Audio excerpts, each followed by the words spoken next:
கனவாலும் கண்ணீராலும் எழுதப்பட்ட கதை இது. 47 வருடங்களாக திறமைக்கான அங்கீகாரத்திற்காக நடத்தப்பட்ட போராட்ட களம் இது. எத்தனை அவமானங்கள், எத்தனை ஏளனங்கள், எத்தனை தோல்விகள்.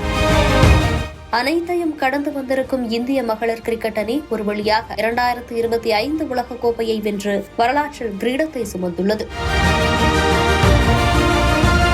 1973ஆம் ஆண்டு முதலாக மகளிர் உலகக்கோப்பை தொடங்கப்பட்ட போது இந்திய பெண்களுக்கென்று ஒரு அணியே இல்லை. 2 உலகக்கோப்பைகளில் வீராங்கனைகளை விளையாட அனுப்பவும் செலவிடவும் பணமில்லை என விளையாட அனுப்பாமல் பின்வாங்கிய கதைகளும் இங்கு உண்டு. கிரிக்கெட் கிட்களும் போதுமான வசதிகளும் இல்லாத இடத்திலிருந்து எங்களுக்கு ஒரு அங்கீகாரம் வேண்டும் என போராடிய வீராங்கனைகளின் தோல்வி முகங்களும் இங்கு ஏராளம் உண்டு. அத்தனை சவால்களையும் கடந்து வந்து மித்தாலி ராஜ், அர்ஜுன் சோப்ரா, நீது டேவிட், ஜூலன் கோஸ்வாமி, ஹர்மன்பிரீத் கவுர் மற்றும் ஸ்மிருதி மந்தனா போன்ற பல தலைசிறந்த கிரிக்கெட் வீராங்கனைகளை கண்டது இந்திய மகளிர் கிரிக்கெட் அணி.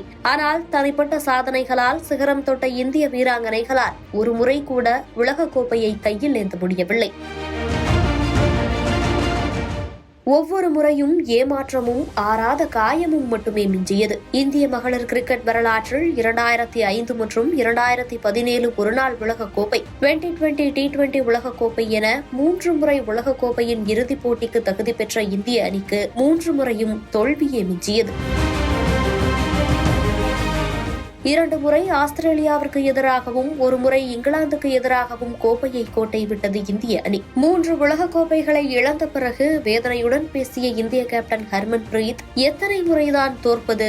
அனைத்து தோல்வியிலும் முதல் அழும் ஆள் நான் தான். தோல்வியின் வழி எப்படி இருக்கும் என எங்களுக்கு தெரியும். வெற்றியை ஒரு முறையேனும் ருசிக்க ஆசைப்படுகிறோம் என வேதனையுடன் தெரிவித்தார். இந்நிலையில் பல வருட கனவை நினைவாக்கும் விதமாக 2025 மகளிர் உலகக்கோப்பை இறுதிப் போட்டியில் தென்னாப்பிரிக்காவை எதிர்கொண்டு விளையாடியது இந்திய அணி. நவி மும்பை மைதானத்தில் பரபரப்பாக தொடங்கப்பட்ட போட்டியில் முதலில் பேட்டிங் செய்த இந்தியா 5 ஓவரில் 298 ரன்களை குவித்தது. தொடக்க வீரராக களமிறங்கி சிறப்பான ஆட்டத்தை ஆடிய ஷஃபாலி வர்மா 87 ரன்களும், மிடில் ஆர்டரில் நிலைத்து நின்று இறுதி வரை விளையாடிய தீப்தி சர்மா 58 ரன்களும் அடிக்க இந்தியா நல்ல டோட்டலை பதிவு செய்தது. 299 ரன்கள் அடித்தால் வெற்றி என்ற இலக்கை நோக்கி விளையாடிய தென்னாப்பிரிக்கா அணியில் தொடக்க ஜோடியாக களமிறங்கிய கேப்டன் லாரா போல்வார்ட் மற்றும் பிரிட்ஸ் இருவரும் நிதானமான தொடக்கத்தை கொடுத்தனர். 50 ரன்கள் பார்ட்னர்ஷிப் போட்டு மிரட்டிய இந்த ஜோடியை ரன் அவுட் மூலம் பிரித்து வைத்தார் அமன்ஜோத் கவுர். அடுத்து வந்த போஷை 0 ரன்களில் ஸ்ரீசரணி வெளியேற்ற தென்னாப்பிரிக்காவிற்கு பெரிய அடியாக விழுந்தது.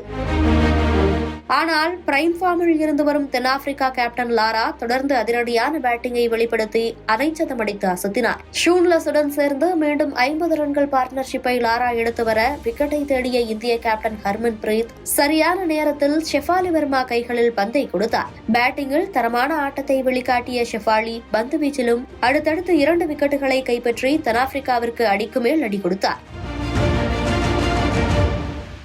அவ்வளவுதான், தென்னாப்பிரிக்கா இனி தேராது என நினைத்த போது நான் களத்துல நிக்கிற வரைக்கும் ஆட்டம் முடியாது என 11 பவுண்டரிகள், 1 சிக்ஸர் என பறக்கவிட்டு பயமுறுத்திய லாரா போல்டார் சதமடித்து மிரட்டினார். அந்த லாராவை யாராவது அவுட் ஆக்குங்களேன்பா என ரசிகர்கள் புலம்பி தள்ள, மறுமுறையில் 2 சிக்ஸர்களை பறக்கவிட்டு டென்ஷனை அதிகமாக்கிய டெர்க்சனை போல்டாக்கி அனுப்பினார் தீப்தி சர்மா. மீண்டும் இந்தியாவின் பக்கம் ஆட்டம் திரும்ப அதிரடியில் மிரட்ட ஆயத்தமானார் லாரா போல்வார்.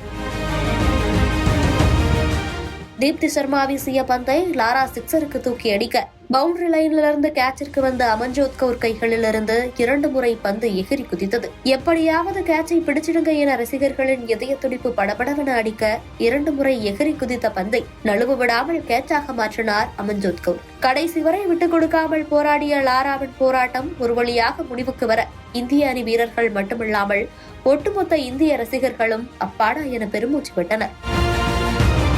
தொடர்ந்து சிறப்பாக பந்து வீசிய தீப்தி சர்மா 5 விக்கெட்டுகளை வீழ்த்தி அசத்த தென்னாப்பிரிக்காவின் 10வது விக்கெட்டிற்கான கேட்ச் இந்திய கேப்டன் ஹர்மன்பிரீத் கைகளில் சென்று உட்கார்ந்தது. 2011 உலக கோப்பையின் வெற்றியானது கேப்டன் MS தோனியின் கைகளால் வந்து சேர்த்தது போல 2025 உலக கோப்பையின் வெற்றி கேப்டன் ஹர்மன்பிரீத் கைகளால் வந்து சேர்ந்தது. 47 வருடங்களாக இயங்கிக் கொண்டிருந்த அந்த மேஜிக் மூமெண்ட் நடந்துவிட்டது. கேட்சை பிடித்து வெற்றியை உறுதி செய்த கேப்டன் ஹர்மன் பிரீத் உற்சாகத்தில் கிரவுண்டை வட்டமடிக்க தொடங்கினார். ஒவ்வொரு இந்திய வீராங்கனைகளின் கண்களிலும் கண்ணீர் தழும்பியது. நாங்களும் ஜெயிச்சிட்டோம் என இந்திய மகளிர் அணி கொண்டாட்டத்தை வெளிப்படுத்த ஒட்டுமொத்த இந்தியாவும் அவர்களுடைய வெற்றியை தங்களுடைய வெற்றியாக கொண்டாடி தீர்த்தனர். வெற்றிக்கு பிறகு பேசிய நட்சத்திர வீராங்கனை ஸ்மிருதி மந்தனா, உலகக்கோப்பை வெல்லும் இந்த தருணத்தை அடைய 45 தூக்கமில்லா இரவுகளை கடந்தேன் என உருக்கமாக தெரிவித்தார். தூதுவன் வருவான், கோப்பை வந்து சேரும் என்ற வசனத்திற்கேற்ப பல மாதங்களாக ஒருநாள் போட்டியே விளையாடாத செஃபாலி வர்மா பிரதிகாராவலுக்கு பதிலாக இந்திய அணிக்குள் வந்து இந்தியாவை கோப்பைக்கு அழைத்து சென்றார். பேட்டிங்கில் 215 ரன்கள் மற்றும் பவுலிங்கில் 22 விக்கெட்டுகளை வீழ்த்திய தீப்தி சர்மா தொடர்நாயகி விருதை பெற்றார்.